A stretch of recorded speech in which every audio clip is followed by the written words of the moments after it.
Hace poco, como te contaba, estuve entrevistando a Arturo Herrera, que es un ex CEO de Inspire, y tuve su visión acerca de ser CEO, y me gustaría tener ahora tu visión también de lo que significa ser CEO. Por lo tanto, la primera pregunta que te quería hacer, primero es que obviamente te presentes y después te voy a decir la pregunta mejor. ¿Presentación formal o informal? No, informal. Este podcast en verdad es No, totalmente informal. Sí, esa es la idea. A ver, en teoría el personaje es María Fernanda Yuppé, abogado, PhD, CEO, mamá, mujer a ratos cuando hay tiempo, escritora de fantasía y escritora de temas ya más de administración de empresas, derecho regulatorio. ¿De fantasía te refieres Harry Potter para ese lado? Ya, buena. Sí, Fantástico. de hecho, es que no podemos solo vivir en el personaje laboral. Es tan rudo el día a día, el tema de estar trabajando para generar producto, para llegar a clientes, para mejorar proveedores, que necesitas algo, o por lo menos lo que me ha tocado ver con la mayoría de los amigos que están en posiciones así, tienen un back. Y en lo personal el tema de la escritura fue lo que me dejó respirar cuando ya estaba completamente abrumada y surgió un mundo. Qué interesante que como hayáis partido diciendo el tema del personaje. Una vez tuve un coaching con una persona que me dijo que uno no podía ir como uno era al trabajo, sino que había que armar un personaje. ¿Tú estás de acuerdo con eso? Como yo lo encuentro un poco disociante. Entonces, desde esa lógica, como una cosa, porque estaba viendo una entrevista que hiciste tú y tú decías como, yo tengo que ejercer un rol, a veces un complemento hablabas del decano, que era un decano medio rudo y que tú ejercías el rol complementario para poder generar un equipo. ¿Lo ves desde ese lugar o lo ves como literalmente un personaje que en algún momento colgáis el vestido del personaje y te vestís de Fernanda en la casa? ¿Cómo lo ves? Yo te digo, sí, lo veo como efectivamente casi una segunda personalidad que tú vas generando en relación a lo que la organización necesita de ti. Porque toda organización tiene un ADN. Cuando tú tienes un rol en esta lógica, el rol del CEO, mucha gente piensa que es el que manda. Eso no es así. El CEO que estima que es quien manda no es un buen CEO. El rol del CEO es ser un mediocampo. Es el que habilita al mejor jugador para cada una de las estrategias o las batallas que se vayan dando. Es el que levanta el equipo cuando está triste, es el que lo baja cuando está con muchas revoluciones y es necesario que vayan jugando en equipo. Es el que, como decía Elon Musk, que en general no suelo estar de acuerdo con él, pero en este caso sí, el rol del CEO es el que se hace cargo de dos problemas. Los que nadie puede resolver por complejidad y los que nadie quiere resolver dentro de la institución. Entonces tú no puedes llegar imponiendo, esta es una visión personal, tú no puedes llegar imponiendo lo que a ti te gustaría, porque tú entras dentro de un ecosistema que ya está armado normalmente, salvo que tú seas co-founder. Entonces el primer diagnóstico que tienes que hacer es qué es lo que la organización es, sacarle la radiografía, ver cuáles son los actores que son actores borde, con los que tienes que trabajar, por ejemplo, los cofundadores dentro de una organización o aquellos colaboradores que son vórtices, que son desde el inicio, que son en el fondo el aceite del motor. Entonces tienes que identificarlos rápidamente porque a veces hay gente que tú piensas este no hace nada y lo que hace es contener a todos, o sea, hace mucho. Entonces tienes que tener esos actores y después preguntarte qué es lo que necesitan de mí para llegar al otro nivel. Entonces, cuáles de todas las facetas que tengo, cuáles de todas mis características son las que van a tomar este equipo y potenciar. Y para eso, al contrario de lo que la gente espera, el ego es algo que tienes que haber trabajado antes. Porque si llegas con el ego arriba, no vas a escuchar al equipo, no vas a aprender de lo que te están diciendo, no vas a entender los dolores, te vas a cerrar como una ostra cuando la forma no sea la adecuada, pero resulta que el fondo sí era razonable. Entonces hay todo un trabajo que hay que hacer. Y en lo personal, además, hay otro tema, que esto no es algo público, pero la verdad es que me da lo mismo en esta instancia por el tipo de audiencia que tú tengas que se sepa. Yo soy autista de alto desempeño. Entonces yo necesito salir con un personaje que es el que se sube a la testera, el que hace las presentaciones en los congresos, el que hace clases o el que da entrevistas, y después me disocio a mi verdadero ser geek, absolutamente nerd, que no le gusta hablar con gente, que le gusta el bajo perfil, que es más de Vans y jeans que de tacos y de Calvin Klein. O sea, una cosa es la marca, eso es lo que la marca necesita que tú hagas, y otra cosa es quién eres tú realmente y dónde te puedes permitir esos espacios de ser más tú. ¿Y cómo manejáis la soledad de esa posición? Porque hablaba con Arturo, hablábamos de eso. Me dijo algo muy parecido a lo que me estás diciendo. De hecho, el CEO más bien es un articulador, y el tema del ego es algo que también lo tocamos en algún minuto y fue como, porque él era CEO y después siguió trabajando en la empresa, pero se bajó y se puso en un lugar, o sea, no se bajó, o sea, se bajó de la oposición, Sí, pero cambió siguió de posición trabajando. a donde era más necesario. Exacto, exacto, y él dijo que no volvería a ser CEO, no porque lo hubiera pasado mal, sino que por el nivel de exigencia que refería o que significaba. Entonces, te pregunto el tema de la soledad porque hablamos de eso, es una posición bastante solitaria igual, más allá de que uno tenga todo un equipo, finalmente, y en este caso que tú me estás comentando de tu personaje, obviamente finalmente tú cerráis la puerta de la oficina y te encontráis con ambas Fernandas en ese espacio. Mira, ahí yo creo que hay dos cosas. Una cosa es el tema de la soledad persona en general cuando estás en estos roles. Ahí hay un truco que se usa que es bastante común, entre comillas, con la gente que está trabajando en estos niveles, que es que tú tienes tu little board, que es ¿Ya? un grupo de amigos que ¿Ya? están en las mismas posiciones que tú, en las mismas tomas de decisiones, que son como tu comité de confianza. Entonces, Tu a ese consejo de comité de Indias, confianza... ¿Mm? tu consejo de Indias, como se utilizaba en España. Entonces, ese como pequeño consejo, ¿qué es lo que hace? Primero son amigos con los que te has caído juntos. Pueden ser, por ejemplo, yo ahí tengo socios con los que he quebrado y hemos seguido siendo amigos.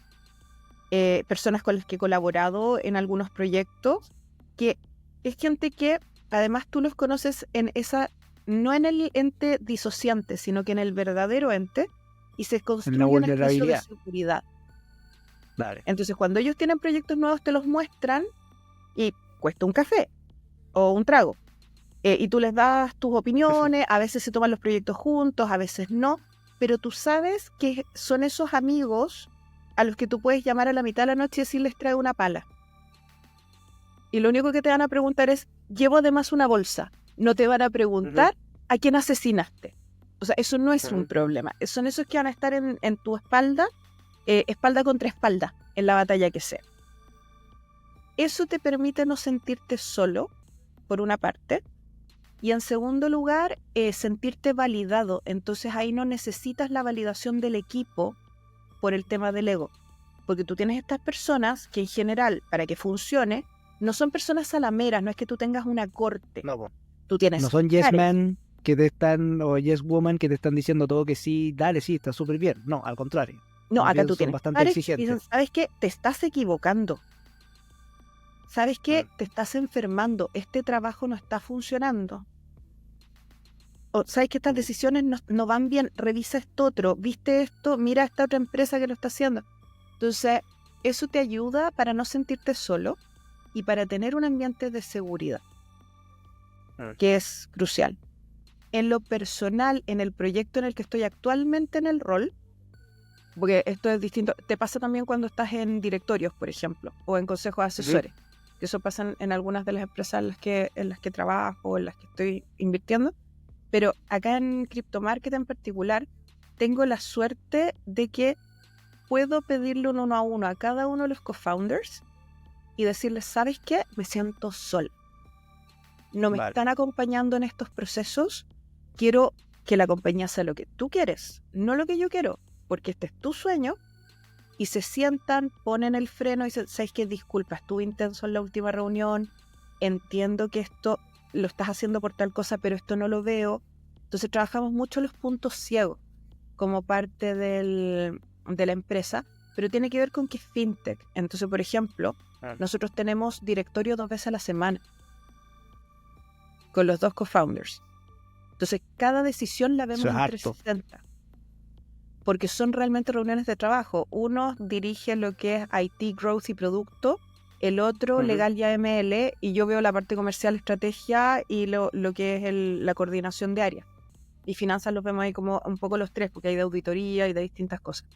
Entonces, la forma de organización que tenemos, una organización no tradicional, que nos permite el sentarnos y decir, mira, cada uno desde su expertise y desde su responsabilidad va mostrando las cosas que le preocupan en las decisiones que se están tomando. Y eso va desde contrataciones hasta cambio de proveedor estratégico. O sea, cualquier cosa. Y funciona bastante. Lo venimos implementando hace 2 años. Y hoy día, por ejemplo, yo puedo decirte, mira, hay cosas en que no estoy de acuerdo con tal y cual decisión. Pero tengo la tranquilidad de ir y preguntar y saber, de base antes de preguntar, que había una razón para eso. Entonces también tú llegas en otro no rol. ciega. Está ahí, sí, pues está ahí en No, y no llegas como, ¿por qué no hicieron lo que dije? No, es como, ¿qué pasó? Como, no, pasó esto, nos encontramos con esta sorpresa, tuvimos que hacer un cambio, ¿te parece cómo lo hacemos? Tenemos estas opciones todavía. Entonces también ahí eso sirve acá. Pero es normal, o sea, algo que cuesta mucho entender cuando pasas del C-level a dirigir una compañía, es que tú estás solo, porque tú no, los amigos son entre pares. Tú no tienes amigos ni hacia abajo ni hacia arriba. No. Y no es un problema, porque de hecho con uno de los co-founders es chistoso, porque tenemos 2 tipos de reuniones. Reuniones de trabajo y reuniones en que ya, este es de amigos, perfecto, y nos podemos decir lo que nos queramos decir, porque eso es un espacio personal. Y ninguno se enoja después para la parte laboral. Pero hay que hacer esa diferencia, porque si no es muy fácil confundirse y pasarlo mal. Sí, es verdad, es verdad. Yo personalmente tengo un tema con esa posibilidad de disociarse, pero básicamente como básicamente porque creo que es muy difícil nomás, pero al final de cuentas uno lo termina haciendo igual. De hecho, estaba pensando en parte de la entrevista que estaba viendo, dijiste una frase, voy a parafrasearte porque no lo recuerdo textual, pero era, el que quiere creer en ti lo hará, y el que no, siempre encontrará una razón, un motivo o una excusa para no hacerlo. Pensando en eso, tu personaje, como armar el personaje, puede ser una empresa infinita, porque finalmente siempre va a haber algo que te va a faltar. Entonces, ¿cómo logras armar, como estructurar esta versión de ti para poder estar donde estás hoy día? Porque eres una mujer muy exitosa y por eso te digo, estuve revisando y la verdad es que he hecho un montón de cosas. Entonces me llamó mucho la atención, y también entiendo y lo veo porque mi mamá es emprendedora, y el ser mujer en un mundo de empresa es rudísimo. Entonces por eso me detengo tanto en este tema, ¿cachai? Como de cómo hacer eso del que quiere creer en ti, el que no, cómo te va a modificar, cómo te mimetizas. Primero tú tienes que saber quién eres. Entonces, yo no te voy a, por ejemplo, no puedo decirte, mira, yo voy a ser una persona suave. No. Cuando estoy trabajando no soy suave. Soy intensa. Vale. Esto lo conversé hace un rato en un board. La intensidad está ahí. Entonces, ¿qué no puedo hacer? Prometerte que no voy a ser intensa, porque no está. Entonces tú sabes qué características son tuyas. No es que tú crees un personaje como en el teatro, que eres algo que no corresponde a lo que tú eres realmente, sino que ves dentro de tus fortalezas cuáles son las que apoyan al colectivo, y dentro de tus debilidades cuáles son las que tienes que trabajar, porque es un mejorar todos los días para que el colectivo funcione. Entonces, por ejemplo, a mí, ¿qué me ha servido mucho que no es normal con jefaturas hombres? Cuando me equivoco lo reconozco y pido disculpas. Y esto lo hago con mis hijos también. Entonces, si Sí, es po. que estaba fuera de foco y me equivoqué en una reunión y en la reunión habían 5 personas y después tenemos una nueva reunión con esas 5 personas y me equivoqué en la primera, pido disculpas delante de las mismas personas que vieron el error. Porque lo que hay que tener Reparar, cuidado obviamente. es Sí, po, no afectar al totalmente. equipo. Entonces, siempre permitirte mejorar en el proceso es algo que sirve. El entender Ujú. que, perfecto, me equivoqué, mañana voy a ser mejor y voy a tratar de no cometer este error. Eso ayuda mucho, porque el tratar Mm. de ser perfecto no te acompaña No, en el po, cambio. no. Y lo otro Te que hace también perder me ha servido, espontaneidad, aparte. sí, porque es que no es como que sea un robot, es como esto es le pones el volumen a las partes de ti que más ayudan al proyecto, pero no es que sea Bueno, una cosa distinta a la que eres realmente, porque lo otro es mentira. dale. O sea, no es eso lo que estamos haciendo. Y lo otro que me sirvió hace un tiempo atrás, yo te digo, hace 7 años atrás lo entendí más o menos entre 7 y 5, tú nunca vas a ser el héroe en la historia de todos, porque cada uno está viviendo su propia historia. Entonces, para algunos tú eres un héroe, para otros tú eres un villano, y para otros eres un personaje que está en la parte de atrás. Mm. Entonces, yo no me puedo hacer cargo de cómo el otro me perciba. Eso está en su organismo, es su problema. Yo me puedo hacer cargo de lo que yo tengo que hacer, de tratar de ser clara, de tratar de ser justa, de tratar de mejorar todos los días. ¿Me voy a equivocar? Por supuesto. Cuando noto un error, trato de mejorarlo y de no volver a cometerlo. Pero si estuviera preocupada de lo que otros opinan, me vuelvo loca, porque desde el minuto en que entré en el mundo corporativo a los 25, mi presencia le molestó a gente por existir. Esta es una conversación que tengo mucho con mi hermana, que ella es de las feministas de la nueva ola, yo soy una ola atrás. Entonces, a ella le Claro. encanta ir a la calle, ir a las marchas. Yo al patriarcado me lo vengo sirviendo hace décadas. Con un limón en directorio. Entonces, cada uno tiene sus formas. Sí, po, obvio. Pero tiene que ver con eso, el entender, mira, esto es lo que hay. ¿Te molesta que esa mujer no va a cambiar? Y a veces implica que tú tienes que ver un proyecto y decir, ¿sabes qué? Yo no soy la mejor persona para este proyecto y me tengo que ir. Que de hecho que creo Sí. es en la misma universidad a la que viste esa entrevista. Es que sabéis que ayer estaba escuchando al fundador de LinkedIn y en una entrevista de Diary of the CEO, que es un podcast súper entretenido, no sé si alguna vez has tenido la posibilidad de escucharlo. Y él, claro, decía que había un momento en el que uno tenía que renunciar como cofundador o que tenía que renunciar a la empresa y que finalmente cuando uno era un trabajador o un empleado de una empresa, básicamente uno estaba al servicio de la visión y ponía lo mejor que tenía. Entonces, en ese sentido, ¿cuándo ha sido, como por ejemplo, en algún minuto que tú has dicho ya, yo tengo que irme de aquí? Como, no, ya no estoy en este lugar, como, ¿qué has tenido que evaluar? ¿Cuáles han sido como las cosas que has tenido que evaluar como para decir, ya me voy a, ¿sabéis que en verdad este minuto llegó el minuto de salir?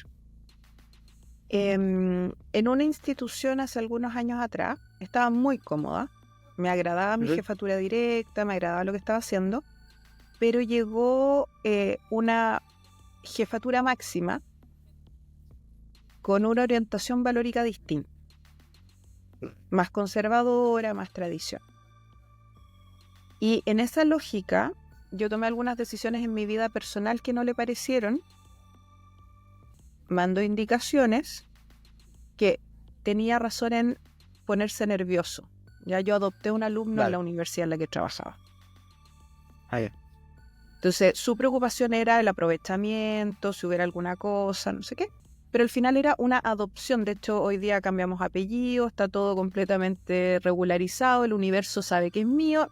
Él tuvo un final feliz la historia.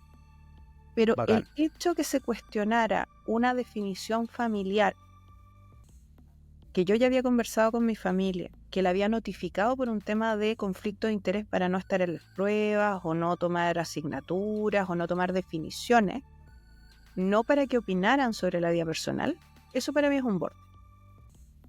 Sobre todo cuando tú estás tomando definiciones que tienen que ver con un tema valórico, con un tema afectivo.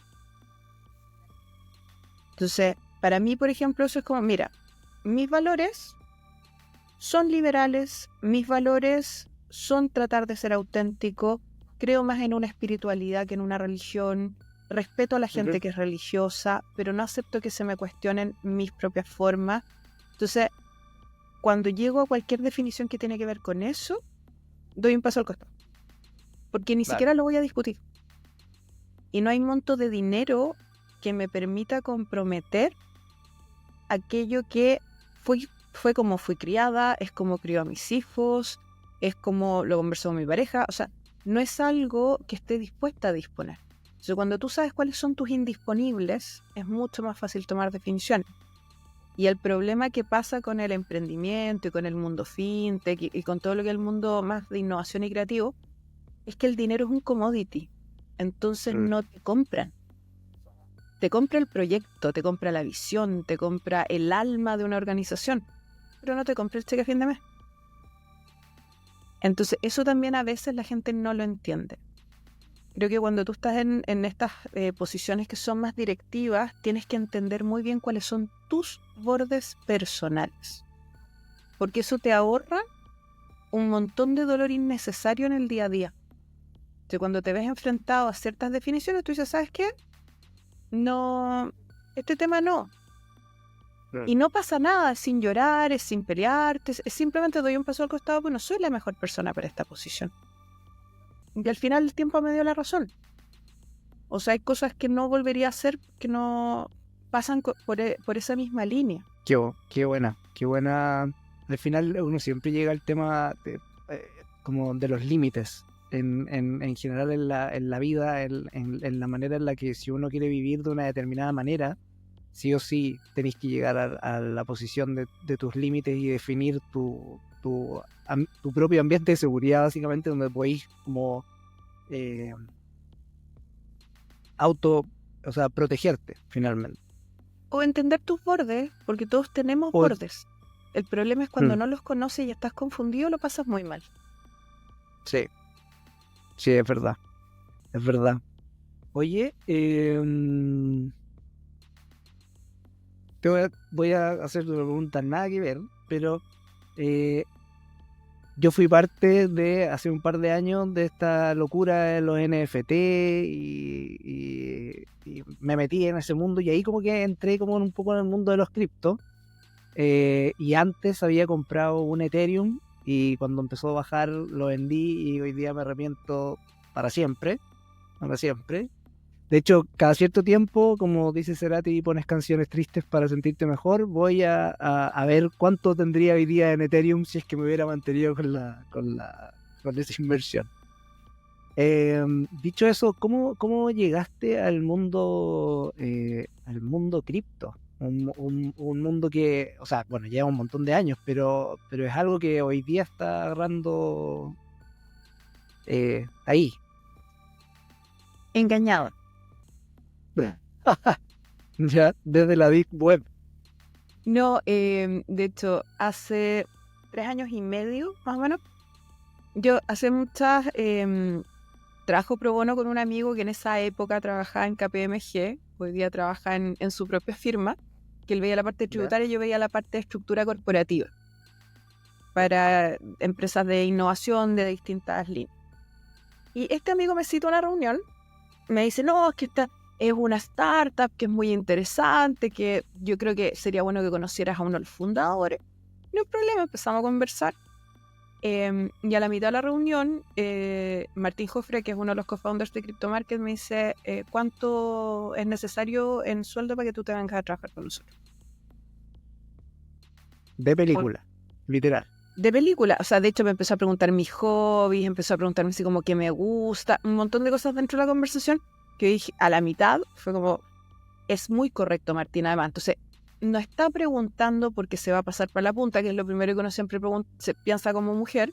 Esto es una entrevista de trabajo y no me dije. Y efectivamente, Sí, totalmente. era una entrevista de trabajo. En ese minuto estaban buscando al director de regulación internacional para que llevara a cabo el proceso de internacionalización en Europa.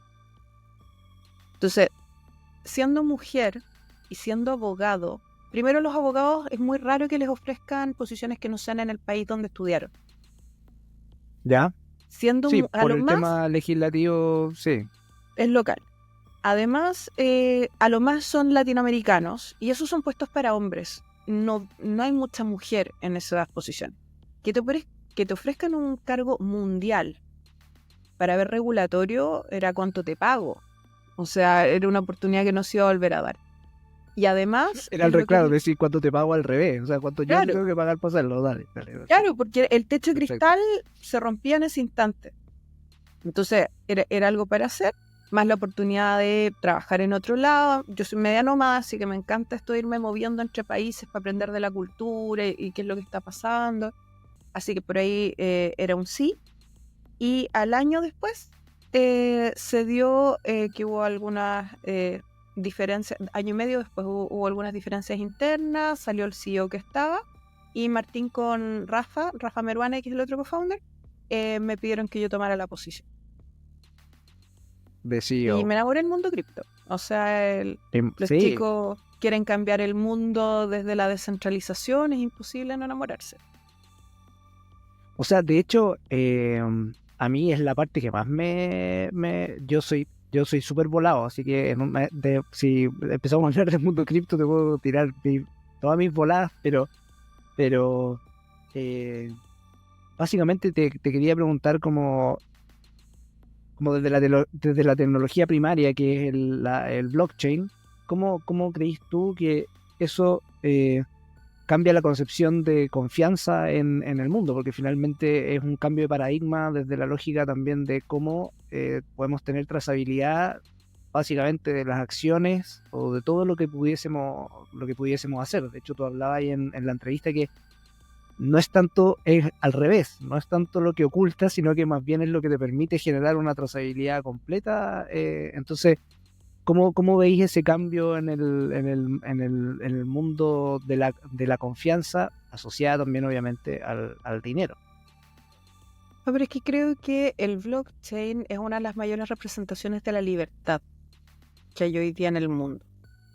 El problema, o más bien el riesgo, es que con la libertad viene la responsabilidad. Entonces, si yo quiero mover fondos de un lugar a otro con plena trazabilidad, tengo que estar tranquilo de que el origen de esos fondos es listo. Entonces, para los Partir por ahí. traviesos, el mundo empieza a achicarse, al revés de lo que piensa la gente, que es que se amplía.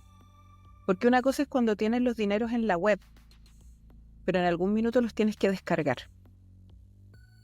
Y ahí tienes que dar explicaciones. Hoy día, cada día quedan menos lugares donde no das explicaciones. Y ese espacio se va cerrando y se va cerrando hasta que llegue el minuto en que no se pueda, como pasó con otros sistemas de transferencia antes del SWIFT.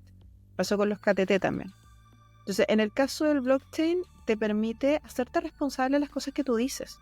Hoy día, si es que tú produces en un país y vendes en otro, y entre medio tienes una cadena logística, tú puedes tener todo eso en el blockchain. Cosa que tus consumidores sepan exactamente qué ocurrió. Entonces, creo que para las personas que son más honestas, es una tremenda herramienta. Y para los que quieren saber y quieren tomar las riendas de su vida, es una tremenda oportunidad. O sea, de hecho yo lo veo en el tema, por ejemplo, de los entrenamientos de modelos de inteligencia artificial.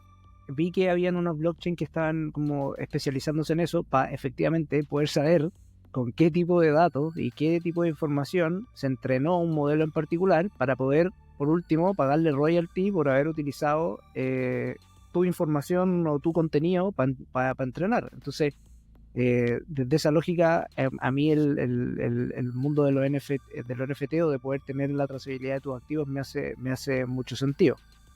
Pero ahí también hay que ver qué es lo que pasa en el mundo real con los activos. Porque, por ejemplo, hay proyectos que me han dicho que podemos listar un proyecto minero de mineral que está todavía en el yacimiento y no ha sido extraído. No. Si no lo puedo certificar, si no tengo certeza de qué es lo que está pasando, si no tengo certeza de lo que hay, además, si no me lo certifica alguien que dé garantías en el mundo real, este no es un espacio para el humo. Si está bien hecho, si está certificado por quien corresponde, si me consta que en el mundo real existe lo que tú dices que existe, con algo más que tu palabra, ningún problema, lo podemos conversar, lo podemos revisar. Por ejemplo, me llamaron de otro proyecto que estaban tokenizando bosques para el tema de las emisiones de CO2. Perfecto, el bosque está ahí. Se certifica que está el bosque, se calcula el algoritmo, cuánto es el CO2 que se está eliminando del ambiente, listo. En la medida que tú tengas proyectos que tengan un correlato de valor, que agreguen valor, es maravilloso que ingresen al ecosistema. El problema se da cuando tú te encuentras con otro tipo de activos u otro tipo de instrumentos que no agregan ningún tipo de valor y que no existe una razón para su existencia. Porque eso es lo que contamina la imagen de todo el ecosistema. Por ejemplo, como... Yo no soy muy fan de los shitcoins. Y este es un tema personal. Los meme coins, una vez que ya están basados en una reputación de comunidad, puede ser, una parte de mí todavía no cree en ellos, pero el mercado cree en ellos, así que ¿quién soy yo para decir que no? Pero me preocupan. A lo mejor es porque soy gente más viejita, pero me preocupa cuando tenemos una mascota virtual que tiene un valor por ser una mascota virtual. Y eso fue. Y no hay un juego, no hay algo detrás. Si hay un no juego, hay nada. Tenemos un ecosistema. Por ejemplo, no estoy hablando de, por decir algo, todos estos tokens que se basan en videojuegos, o en avatares, o en metaversos. Porque tú tienes una comunidad que efectivamente está activa y que tiene una realidad paralela en la que se desarrolla. Eso es otra cosa. Pero cuando lo que tienes es nada de atrás, me preocupa no tanto por aquellos que saben qué es lo que están consumiendo. Me preocupa por las personas que están entrando. O sea, yo no suelo recomendarle a una persona que parte en Bitcoin o Ethereum. No. Y Yo me dicen, creo no, que pero es no. real eso, sí. Primero, ve cuál es tu grado de ansiedad, parte con stables, revisa cómo funcionan, hay productos de interés, hay muchas etapas que tú puedes quemar. Estudia, revisa, ve cuál es el protocolo que se alinea más contigo y en base a eso toma definición.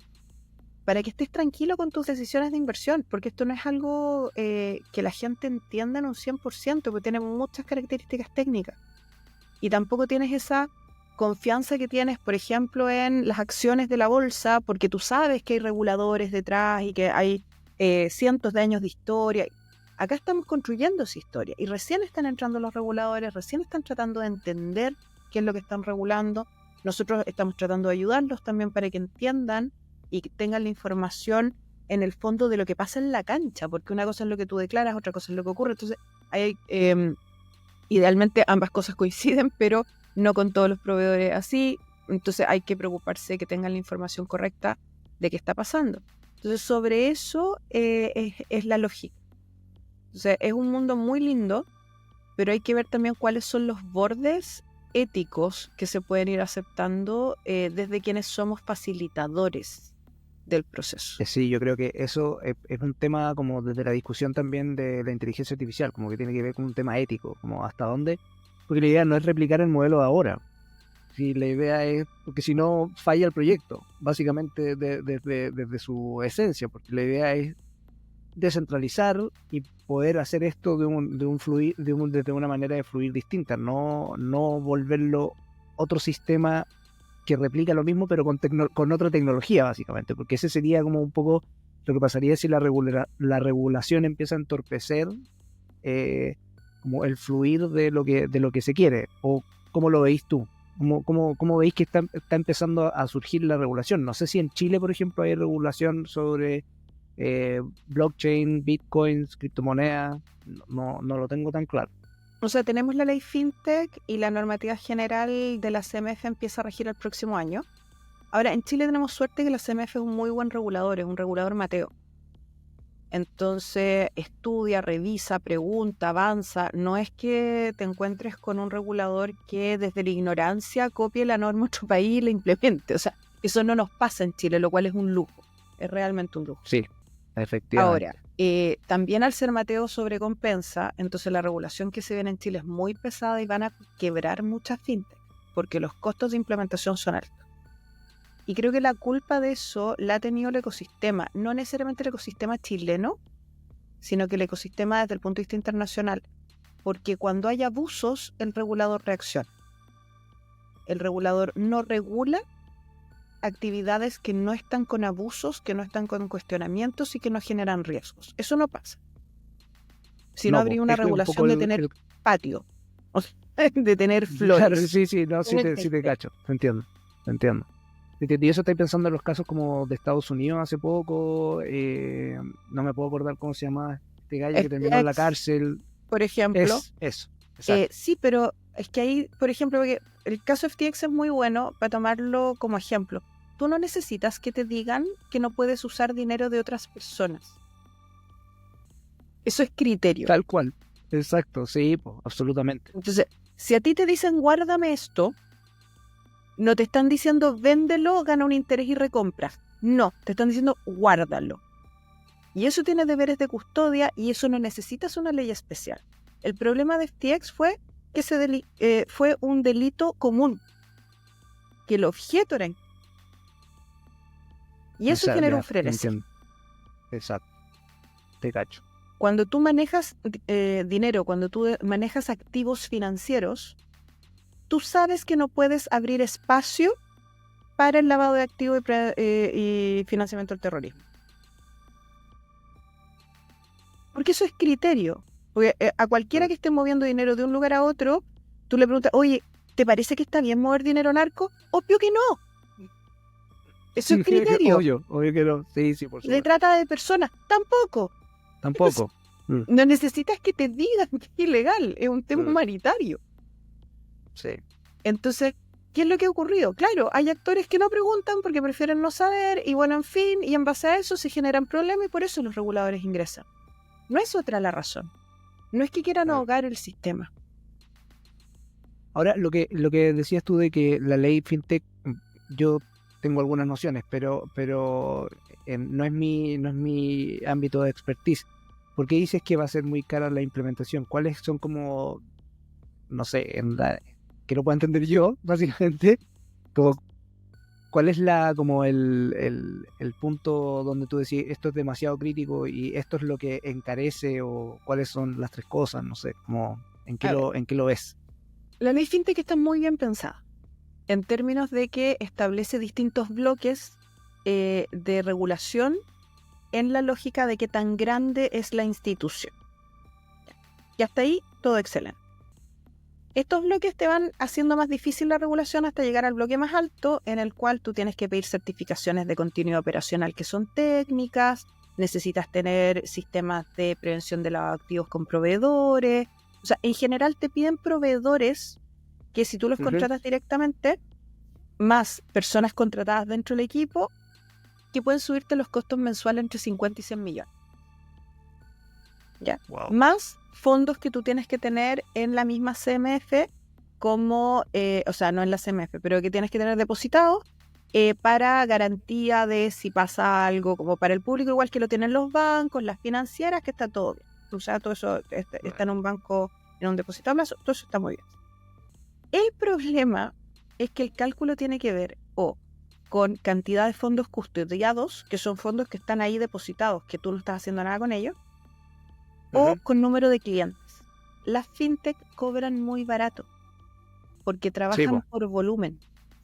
Entonces, llegar a las partes más altas de la regulación es tremendamente fácil por el número de clientes que necesitan tener para poder subsistir.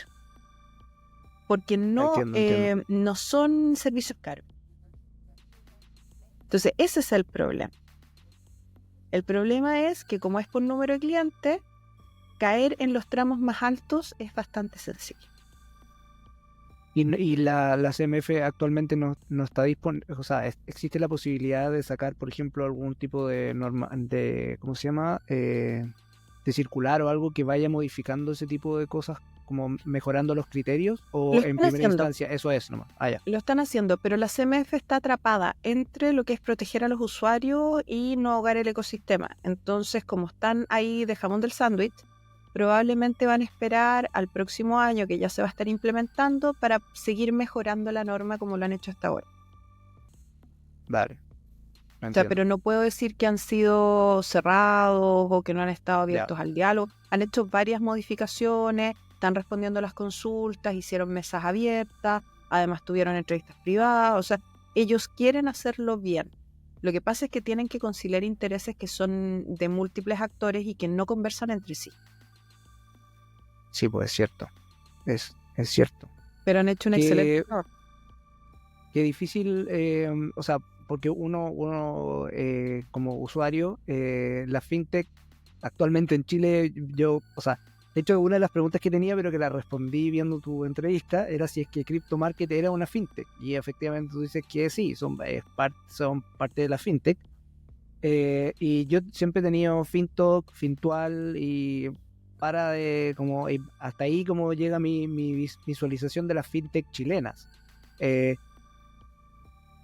¿Qué parte como esas también se verían como perjudicadas por este tipo por esta nueva regulación? De hecho, a ver, yo creo que más que perjudicadas, Perdón, sí, o el enfoque es impactadas, sí. todo el ecosistema está impactado, porque todos van a tener que hacer Ya. las cosas distintas como las estaban haciendo, escriturar cosas que no tenían escrituradas, generar procesos donde no los había, contratar gente en espacios que no los tenían pensados, contratar proveedores que no estaban en la cadena, certificar todo lo anterior por múltiples capas. Entonces, al final, todos tuvieron que cambiar lo que estaban haciendo, la manera, la forma, el fondo, algo. Y por Vale. lo tanto, se generó un estrés dentro del ecosistema completo. Además que acá cuando tú hablas de lo que es la familia financiera, tú tienes en el fondo las caricaturas de la familia. Desde los bancos que son como ese abuelito mal genio, Sí, sí. hasta los primos que están dedicados al crowdfunding, que son entre dockers y camisita, pero hacen surf el fin de semana. Y en general, para nosotros los criptos es el primo adicto al crack, que nadie se quiere juntar con él, pero es brillante y a veces tiene ideas increíbles, porque es mal visto por la oveja negra que está dando vuelta. Hoy día tenemos que conversar todos, y ahí en la regulación está opinando mucho la Asociación de Bancos, por ejemplo, desde su prejuicio de cómo se hacen estas cosas desordenadamente, y va la gente del mundo cripto tratando de decir, sí, pero lo estamos haciendo con la tecnología, no es magia. Hay un back detrás, hay una trazabilidad, entonces empiezan con los análisis de riesgo, pero todo eso lo tiene que escuchar en el fondo la CMF y tratar de encontrar un punto medio. Entonces, O sea, sí, pues, porque la idea es que ahí la CMF articule básicamente esas posiciones y llegue a lo que es lo mejor para el ecosistema y para lo que decís tú, que es para la gente que vamos a contratar dichos servicios. que eso es un poco lo que ocurre. O sea, acá tenemos mucho actor opinando, es mucho el cambio, pero vamos a ver el próximo año cómo se va piloteando y cómo se va mejorando. Oye, no sé cómo estáis de tiempo, pues estaba viendo que Si nos pasamos un poquito, ahí tenía, tenemos que hacer un... Yo creo que nos tú quedan tú unos me 10 decís minutitos y de ahí ya, hacemos cambios. bacán, perfecto. Hay a partir de esta conversación me surgió una duda específica porque creo que mi primer Ethereum lo compré en Crypto Market. Y actualmente solamente hacen como son un intercambio, básicamente ¿cómo se llama? Un exchange de criptomonedas, o están haciendo algún otro tipo de servicios. Mencionaste algo que tenía que ver con la línea B2B, que me pareció interesante como escuchar que están trabajando en una lógica B2B. No entendí lo que era on-off ramp de Capitals, pero te lo aprovecho de preguntar para saber, porque yo he trabajado siempre en temas B2B y creo que la blockchain en, por ejemplo, la prestación de servicios donde la gente tiene que cargar horas o como marcar sus horas específicamente, o en lo futuro cuando existan servicios que los presten robots y en verdad tengan que funcionar por KPI y se ejecuten automáticamente los smart contracts y etcétera. Creo que esa lógica es como allá va. Entonces no sé si la línea B2B que ustedes están pensando solamente tiene que ver con capitales o también están pensando en esta lógica como de desarrollo de blockchain y estructuras y etcétera. Si es que se puede decir también, pero no sé. A ver, ahora lo que estamos haciendo es trabajar también con empresas que necesitan hacer envíos de dinero internacionales de altas sumas, Vale. pero dándole la trazabilidad completa desde banco de inicio a banco de término. ¿Por qué? Porque eso es una norma que se está empezando a implementar de a poco en Europa el próximo año, pero ya vimos que los reguladores están preguntando hacia atrás, lo cual es ilegal, pero no importa, lo están haciendo igual. Entonces nosotros nos estamos preocupando de que nuestros clientes tengan ese respaldo más adelante. Y se vienen varios... Solo una pregunta, perdón. ¿Eso tiene que ver con los transfer pricing? ¿Como mover desde un lugar, desde una filial a otra? ¿O eso es? ¿O lo entendí mal? No, tiene que ver. Por ejemplo, digamos que una empresa, una bomba de benzina necesita comprar petróleo a un país X. Ese petróleo lo tiene que pagar. Normalmente se lo paga por bancos. Cuando lo paga por bancos, tiene varios problemas. El primero es el tiempo. Se demora un par de días en llegar los fondos. A propósito de los fondos, tú sabes que tú enviaste una cantidad, pero no sabes cuánto es lo que vas a recibir al otro lado, porque no sabes cuál es el tipo de cambio con el cual se va a recibir. Cuando tú haces esos envíos con cripto, a través de las mesas de dinero de los exchanges, el tipo de cambio está cerrado al momento en que tú lo envías. Entonces no hay riesgos y en el mayor de los casos se llega en 1 hora, 2 horas. Dependiendo, si es a China pueden ser 13 horas. Máximo un día, pero además lo viste siempre en la blockchain donde está. Nunca tu dinero está en una caja negra. Vale. Entonces tú ves dónde está y cómo se va moviendo y te ahorra tiempo, te ahorra costo y te baja riesgo. Entonces eso es una de las líneas que ya tenemos implementadas, que estamos trabajando. Pero además de eso, el próximo año se vienen varios productos más que hemos venido trabajando hace 2 años en un roadmap bastante interesante, en que estamos redibujando quiénes somos como compañía y como grupo empresarial y cuáles son los problemas que vamos a atacar.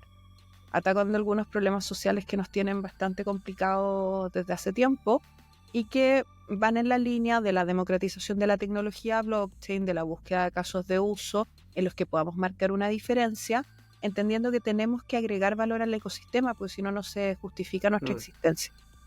Y eso es algo que lo pensamos bastante, qué buena frase. Distintas, y eso es lo que vamos a hacer. O sea, creemos que es muy lícito cuando una compañía ve lo que hace el vecino y hace lo mismo. Nosotros preferimos repensarlo a nuestra forma de hacer las cosas y eso es lo que vamos a empezar a publicitar el 2025. Eso tiene que ver, bueno, hay algunos ejemplos de eso, creo, en Sudáfrica, no, en África, creo, con respecto a poder implementar con los pequeños agricultores para poder tener trazabilidad de sus productos cuando llegan a las grandes cadenas y poder efectivamente ver cómo va pasando ese producto que vino de un pequeño agricultor y llegó hasta... Es como en esa lógica, como... No, nosotros nos vamos en la línea financiera, pero con casos de uso para acercar a la gente a beneficios que no tienen en el sistema tradicional financiero.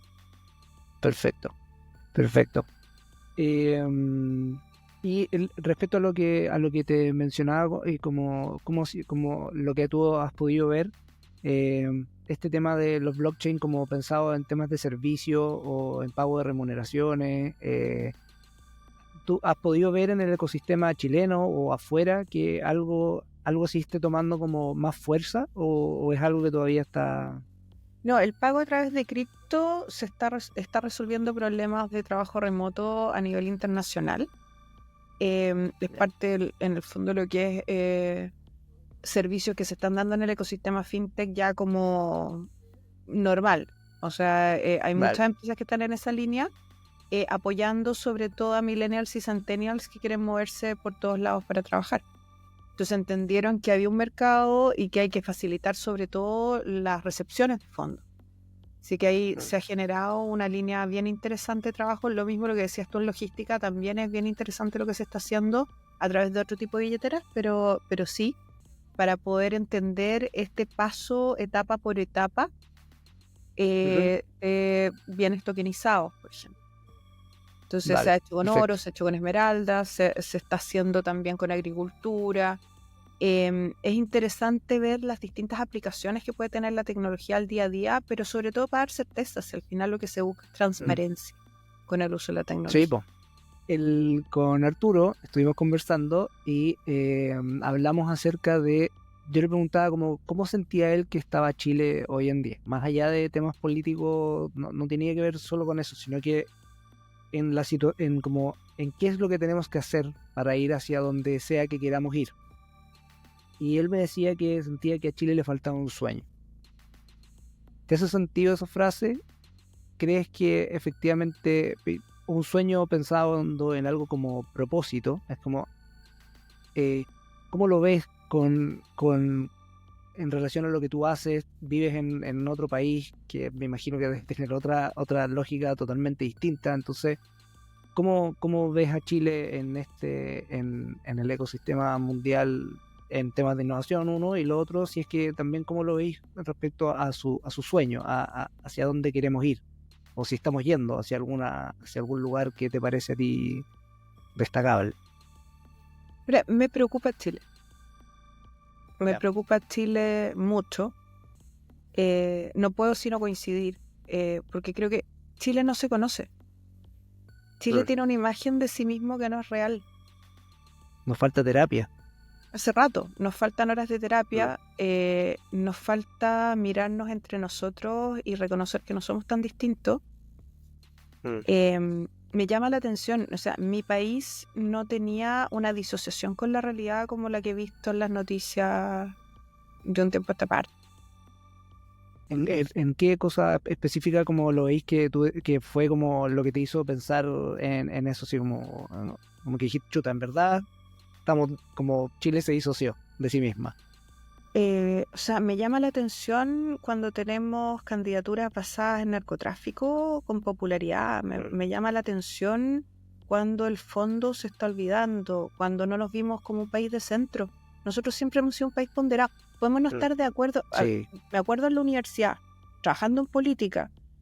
Durante las campañas podemos tener muchas diferencias con los del otro bando.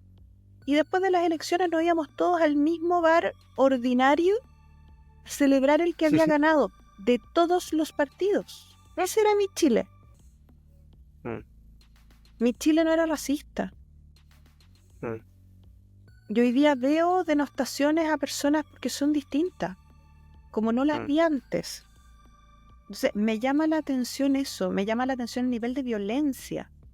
O sea, en algún minuto me tocó venir a Dublín 6 meses, volví y estaba en otro país latinoamericano, encerradas en la autopista, con pistolas en la mitad del día, como cuando llegamos al Far West. Chile no era así. En mi Chile, el delincuente te robaba la billetera, te devolvía el carnet para que no hicieras la fila y te pedía disculpas. Y era con una cortapluma de este porte. Sí. Entonces, eso cambió. No se le prendía fuego. O sea, para mí ese fue el tema. Personas a las que se les prende fuego en Pionono. ¿Qué es eso? En nuestro país eso no pasaba. Entonces, se roban un auto con una guagua adentro. En mi país eso no pasaba. Entonces, una cosa es la desigualdad que hay que trabajar. Y que es un tema que se ha trabajado por miles de años. Y se va a seguir trabajando porque Chile es solidario. El chileno es solidario. Pero se perdió el norte. Se perdió el norte cuando tenemos un subsecretario acusado por violación. O sea, y un ministerio de la mujer que defiende con unas muy malas declaraciones, creo que era lo que quería decir. Las declaraciones muy malas. Entonces, fueron muy malas. Sobre todo cuando se pone la camiseta del feminismo. Entonces es raro. En el fondo, es un país incoherente hoy día. Y nosotros no éramos incoherentes. Chile era un país testarudo. era un país que cuando tomaba una determinación no la cambiaba. Y aunque supiéramos que era un desastre, y aunque supiéramos que íbamos a morir hasta el último, o sea, esa es la historia de Chile. Nos comprometemos con una idea y hasta el último hombre de pie. Ese Chile no lo veo. Y me llama la atención que quedan pocos referentes que estén con la misma declaración que han tenido toda la vida. Estamos viendo líderes que cambian principios como quien se cambia camiseta. No, sí Se es me verdad, llama la atención. es Ese verdad. no era mi Chile. Mi Chile era gente que ponía el hombro, y hay muchos que todavía lo hacen, que ponen el Sí, hombro a sí, una o sea, sí. causa y Yo dan la creo que la vida. gran mayoría, yo creo que la gran mayoría, si el punto es que el liderazgo hoy día es un problema, yo siento que hay un problema de liderazgo serio y que también tiene que ver, que lo hablamos con Arturo también, con el tema de la educación, si al final siempre se llega a ese punto de alguna u otra manera. Pero es que si la gente educada es muy problemática. Sí, sí, Yo me absolutamente. acuerdo con mi segunda hija, con la Marti, en algún minuto en quinto básico, en un colegio que no era un mal colegio, me decían, la niña tuvo problemas hoy día, necesitamos que usted le explique que los dinosaurios no vienen de los pájaros, porque tuvimos una gran discusión con ella. Y bueno, pero revisaste porque la niña tiene razón. Hay una Sí, teoría, un claro. paleontólogo chileno, Martina fue a una conferencia porque le gustan los dinosaurios, entonces fue respuesta, es que ¿por qué la lleva esas cosas? Perdón por no tenerla viendo tele. Claro, sorry, Disculpe usted, le hice disculpa. difícil su trabajo de educar mal a mi hija. Claro, Perdón. exacto. Entonces, Mm. es una locura eso. O sea, cuando vas un poco más allá, cómo toman las cosas. Es verdad, es verdad. Oye, te voy a hacer la última pregunta, que es la pregunta que le hago a todo el mundo y aprovecho de darte las gracias, pero te la puedo dar de nuevo después de la pregunta. ¿Crees que vivimos en una simulación? A ratos sí. Se siente como la Matrix. ¿Se siente como la Matrix? ¿Sí? Sí, los déjà vu te matan. Sí, te matan los déjà vu, es verdad, es verdad. He recibido respuestas, he recibido, la gran mayoría de las personas me han dicho lo que me has dicho tú, a ratos sí, me han contado anécdotas, cosas, etcétera, salvo que lo digo porque me dio mucha risa o sea, no risa, sino que me llamó mucho la atención la respuesta de César Hidalgo, que me dijo no, para nada, no creo que yo, pero no, para nada, súper pragmático, así que fue una, pero sí, No, a mí yo me también falta creo data. que sí, claro, eso, me falta data para poder llegar a la conclusión final. Sí, totalmente, totalmente. Fernanda, muchísimas gracias por el tiempo. Sé que hay una diferencia de horas también, sé que estar en la posición en la que estás, tener este espacio para poder conversar conmigo, así que te lo agradezco mucho. Todas estas conversaciones a mí me sirven mucho para aprender a cómo yo también desenvolverme en los espacios en los que estoy, así que te agradezco mucho la apertura también y el haber terminado conversando de, de persona a persona, no desde que es lo que me ha terminado pasando siempre. Al final siempre terminamos conversando, es una entrevista entre personas, no te contacté por lo cripto, pero no fue desde ahí donde conversamos. Entonces te doy muchas gracias por eso. No, muchas gracias, Tomás, por la invitación. Realmente agradable la conversación y es bueno conectar con eso, conectar con el core y no irse solamente a la tarea. Eso es impagable.